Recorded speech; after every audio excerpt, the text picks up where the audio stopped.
Hello, good morning. সবাই কেমন আছে? তো আজকে আমরা ভাবছি দুপুরবেলা খেয়ে দিয়ে অল্প ঝোল দেখতে বেরোবো। আমাদের চতুর্দিকে জল হয়ে গেছে, তো আমাদের মেয়েদেরকে নিয়ে আজকে অল্প ঘুরতে যাব। তো আপনারা সাথে থাকবেন, আমার ভিডিওটি লাইক, শেয়ার ও সাবস্ক্রাইব করবেন প্লিজ।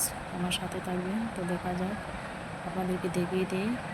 এদিকে আমরা এসে পৌঁছিলাম এনডি কলোনিতে।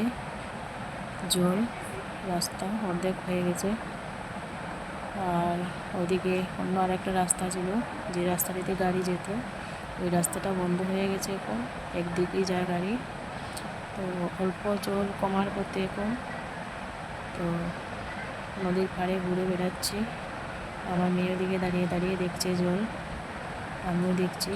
ও বারবার প্রশ্ন করছে এত জল কোথা থেকে এলো। ও মুখে তো বলতে পারে না, ও দেখাচ্ছে।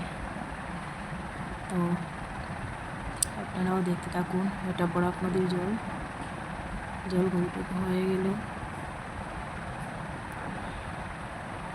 এনডি কলোনির জল দেখার পরে আমরা এখন যাব, রানা হয়েছে এখন অন্নপূর্ণা ঘাটে। এবারে অন্নপূর্ণা ঘাটে গিয়ে দেখব। তো আস্তে আস্তে সবাই বেরিয়ে পড়লো জল দেখবে বলে। অনেক মানুষই স্কুলে আছে, ওদেরকেও দেখালাম।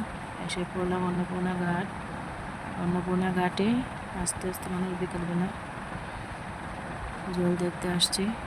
দেখুন অন্নপূর্ণা ঘাটের জল, ওদিকে মন্দিরের পাশে জল এসেছে।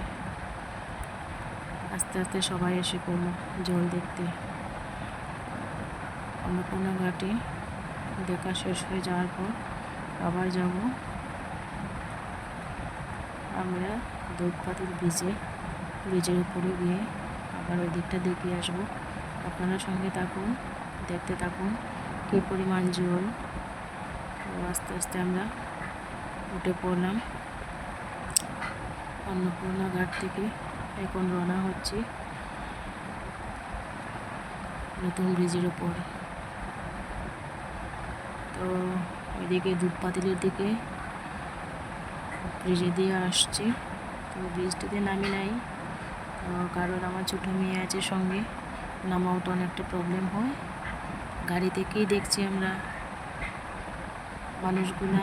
বাজারে অনেক ফাঁকা পড়ে আছে, গাড়িগুলা অনেক কমই আছে। বৃষ্টির জন্য, জলের জন্য ওদিকে বেরোচ্ছে না মানুষ। বাজারেও মানুষ একবারে নাই। তো দেখতে থাকুন আমরা এখন কোথায় যাচ্ছি।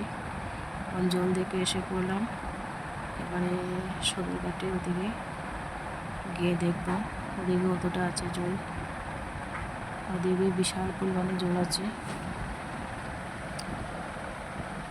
আর ওদিকে তো আমরা ট্রেজারি অফিসের সামনে দিক থেকে এসে পড়লাম অল্প বাজারের সামনে। তো দেখা যাক, আমার মেয়ে বলছে কি চাট খাবে, তো এখানে এসে পড়লাম। চাট বানাচ্ছে, সন্ধ্যা হয়ে গেছে, আমার মেয়ে এদিক ওদিক করছে। তো আপনারা দেখতে থাকুন, আমরা চাট খাবো আর ওই এগরোল খাবে। বড় খুশি হয়ে গেল আমার মেয়ে। তো শেষের পথে বাড়ি